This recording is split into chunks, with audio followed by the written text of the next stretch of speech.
Olá, meu nome é Matheus Fujita e sejam bem-vindos a mais um vídeo do meu canal. Bem, eu já começo esclarecendo que eu sei que eu fiquei algumas semanas sem postar vídeos aqui, mas é que eu estava me preparando para o casamento de dois grandes amigos meus, o Tony e a Mayara. E aí eu tive então que reajustar toda a minha rotina de plantões na faculdade e também ficar quase uma semana fora para poder participar da solenidade. Olha, eles estão muito felizes, deu tudo certo e foi uma cerimônia excelente. Mas então agora eu já me comprometo aqui a não ficar tanto tempo sem postar aqui vídeos, porque eu sei que precisa ser pelo menos uma coisa semanal que eu tenho com vocês. Mas então, esclarecido o motivo da minha ausência, deixa eu então introduzir o que a gente vai falar hoje. Eu quero dar algumas dicas para vocês para quando vocês forem procurar fontes de qualidade na hora de estudar filosofia. Acontece que, em boa parte do tempo, pessoas que estão procurando sobre temas filosóficos, sobre autores, gastam um tempo considerável na busca de materiais de boa qualidade, né?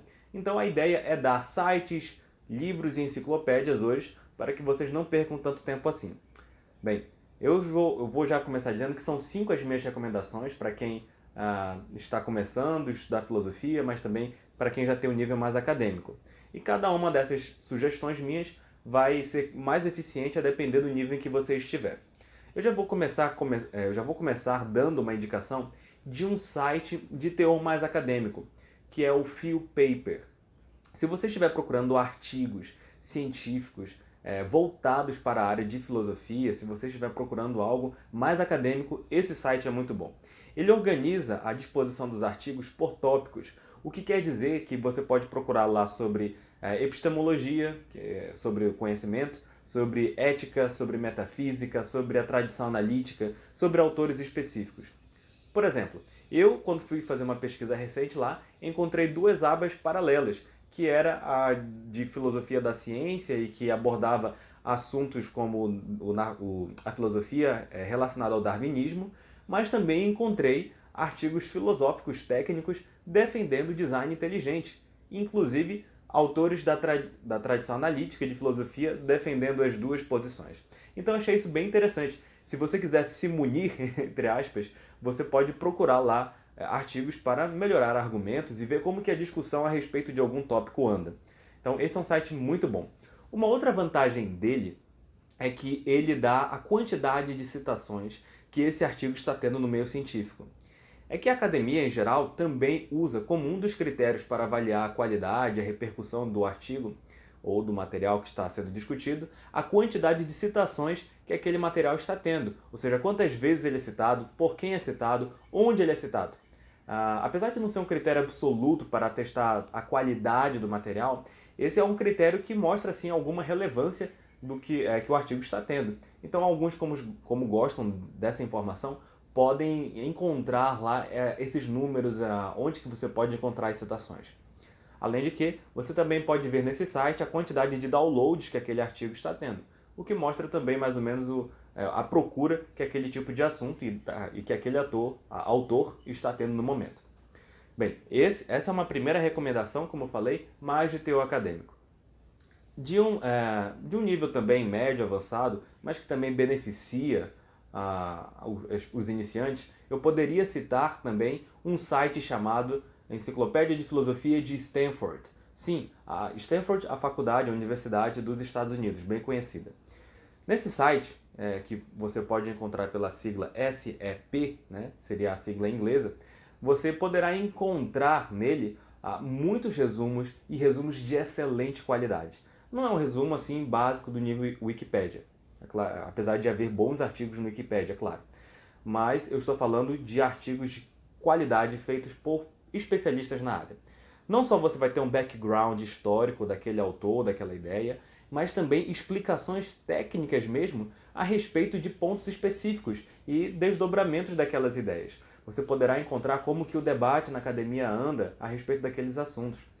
Por exemplo, quando eu fui estudar para falar sobre Wittgenstein para vocês, além dos livros que eu já estava lendo, eu consultei esse artigo da SEP, da Enciclopédia de Filosofia de Stanford, e encontrei lá muitas coisas interessantes, atualizações do debate a respeito da vida de Wittgenstein, daquelas duas fases de que falei para vocês, ou seja, do período dos tratados filosóficos e do período das investigações filosóficas. Então foi muito útil para até eu me atualizar em bibliografia. Então, essa SEP pode ser aí um bom começo para quem quiser alguns resumos rápidos de material filosófico. E rápidos e também profundos.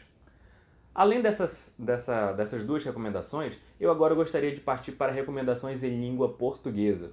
Bem, se você não sabe tanto de inglês assim, você precisa se beneficiar de algo na sua língua nativa. E é por isso que eu estou recomendando agora um dicionário de filosofia.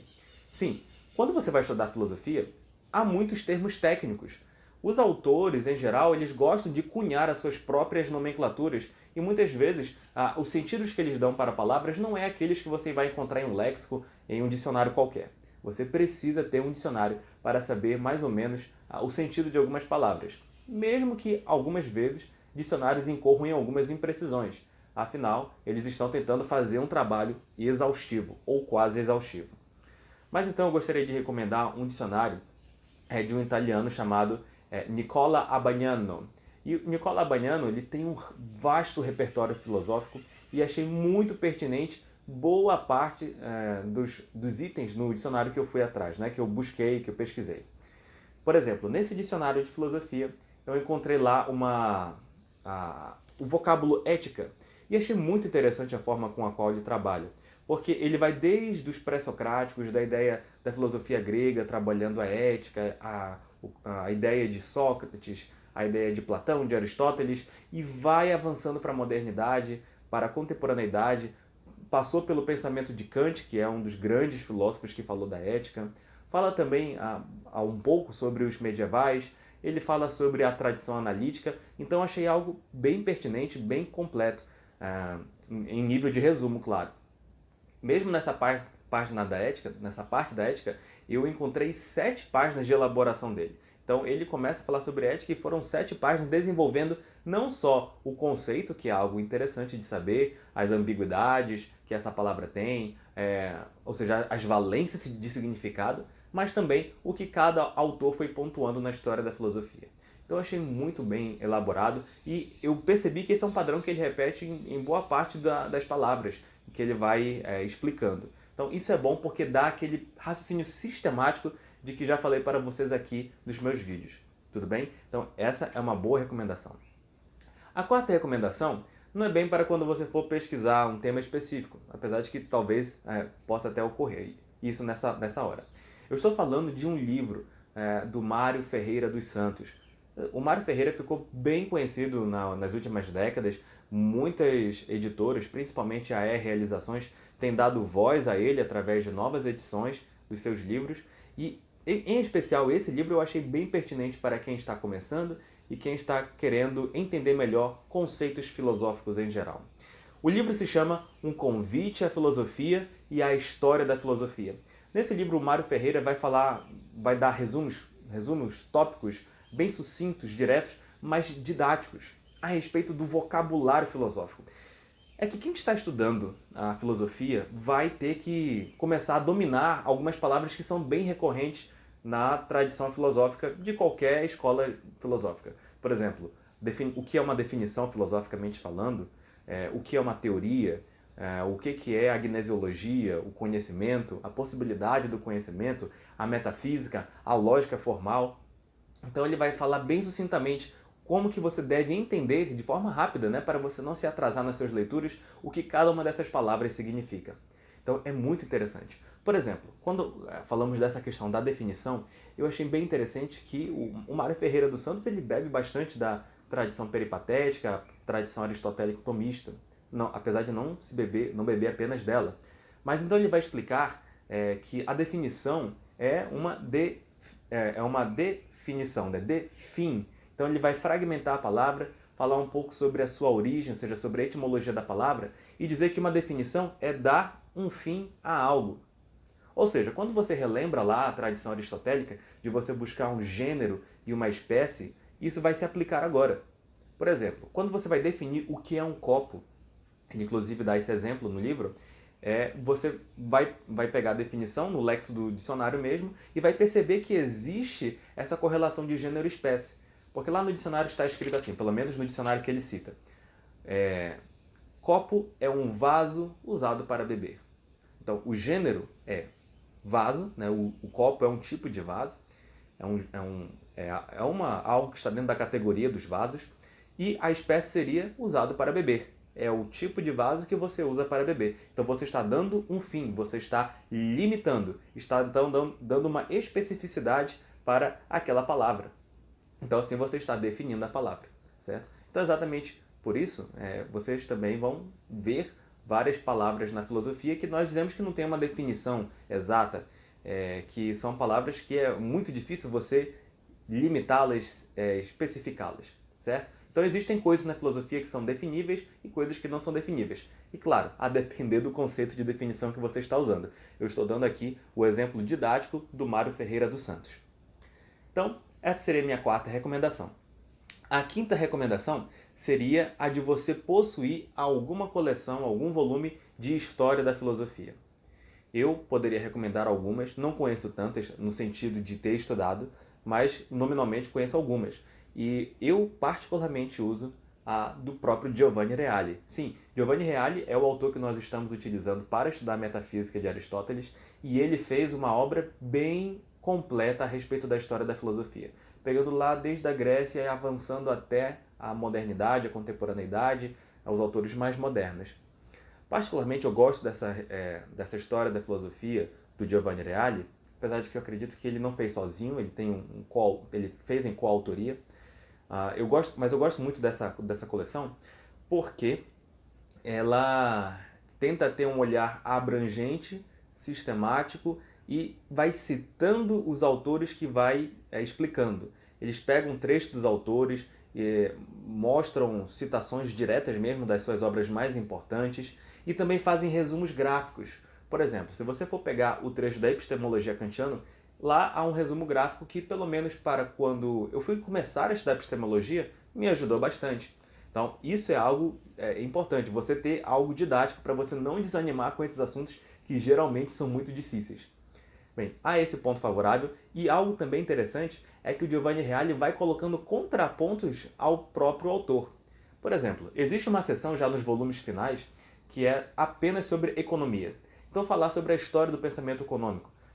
Vai falar sobre Mises, vai falar sobre Marx, vai falar sobre Keynes, vai falar sobre Hayek, ou seja, a escola austríaca, a escola keynesiana.